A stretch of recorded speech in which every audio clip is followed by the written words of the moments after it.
Horas, oh ya, katanya kita menyembah Tuhan. Senang yang bisa kita lihat tidak kita hormati. Apa yang kita lakukan untuk saudara kita, teman kerja, alam, dan hewan-hewan, terutama pada orang tua kita, adalah juga untuk Tuhan yang tak kita lihat.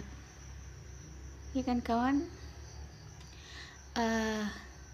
Anyway, they say we praise the Lord, but do we respect to things around us? What we do for our friend, our neighbor, animal, nature, and the most for our parents is also for God we don't see. What do you say? Agree?